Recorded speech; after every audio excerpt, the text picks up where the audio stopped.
ბატონო ანდრო, თქვენ როგორ ფიქრობთ, შეიძლება უმცირესობაში აღმოჩნდნენ ადამიანები, რომლებიც ამ არგუმენტებს გაიზიარებენ და ჩვენ ვიხილოთ კონსტიტუცია შეცვლილი და შესაბამისად პარლამენტი გადმოტანილი თბილისში? მე გარკვეული პროტესტი მიჩნდება, როცა ზოგიერთ ფრაზას არგუმენტს უწოდებთ ხოლმე.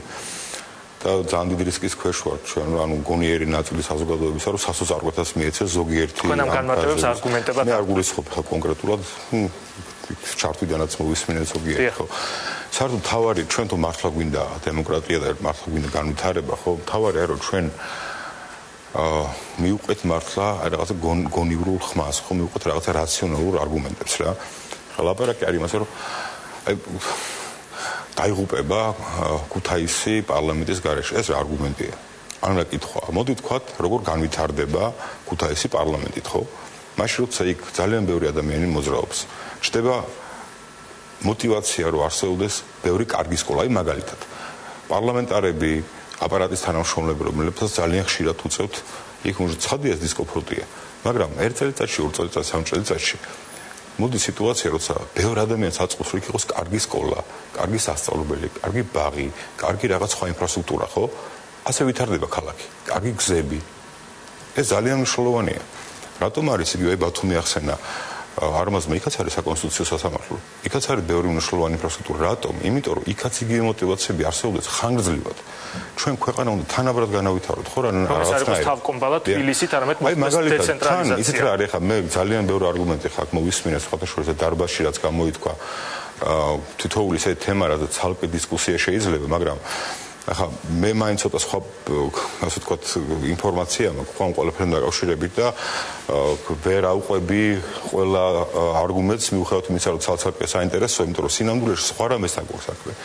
ახლა გია მახსენა და მართლა სწორი თქვა, ახლა სინამდვილეში აქ რევანშიზმია და სხვა არაფერი არა. მაშინ თქვას ვინმე შეიძლება უარყოს ეს რა, მაგრამ ხო ჩვენ ხედავთ ამას, რომ მაგალითად ვინას ერჩის ქუთაისის შადრევანს დაუშვათ, ხო?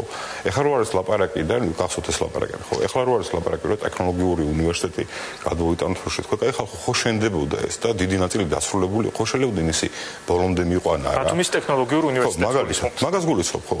ისიც ბათუმში კეთდებოდა, ხო? თქვენ შობლიურ მხარეში. და ასე შემდეგ რა.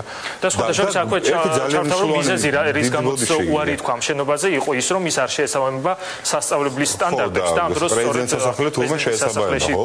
და თან კიდევ ერთი არგუმენტი რა. მოდი ვთქვათ ახლა, ნუ ხო ყველას გვესმის. რამდენ დღეში არის ინაუგურაცია? 5 დღეში, ხო?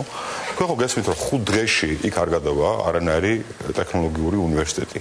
რომ არა ეს რევანშიზმი რა უშლის ახალ პრეზიდენტს, შევიდეს ამ სასახლეში. და მე თუ რაღაც უკეთეს მოიფიქრებენ და უკეთეს დაგეგმავენ, ხო? გადავიდეს.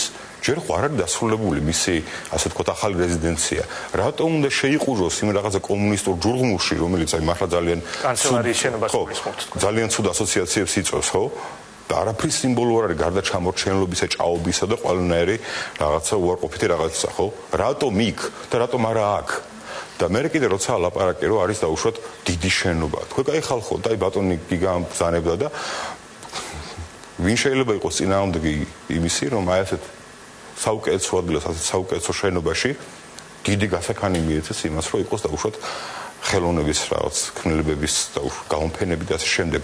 თუ პრეზიდენტს ყოფნის სივრცე და კიდევ რჩება სივრცე, მოდი გავაკეთოთ უფრო დემოკრატიული პრეზიდენტის სასახლე, სხვადასხვა ის ადამიანები, რომლებიც ლაპარაკობენ ხოლმე, რომ გადავაკეთოთ, გადმოვაკეთოთ რაღაცა უმეტესობა, ნამყოფიც არ არის შიგნით.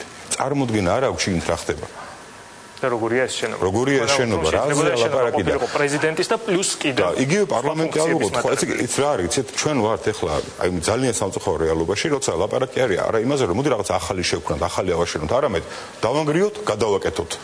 ისე უღუნდაც რომ რა უნდა გავაკეთოთ და საით მივდივართ. არაფერი ჯერ მოგონებული არ არის.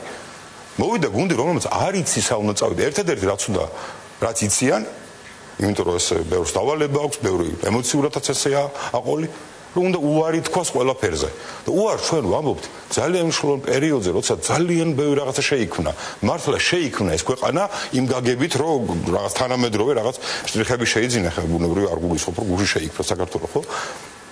ძალიან განვითარდა ქვეყანა ამ ბოლო წლებში. რატომ უნდა ვთქვა, ჩვენ თუ რაღაცა უკმარისობა ქონდა, მოდი დავაწიოთ ის, ხო, ის ამოვკაჩოთ ასე ვთქვათ, რაღაცები რაც აკლდა. წინ წავწიოთ საქმე. მოდი რა ნუ დავანგრევთ ყველაფერს რა. ეს ხო არ არის არავისთვის კარგი. ნუ გავაკეთებთ ამას.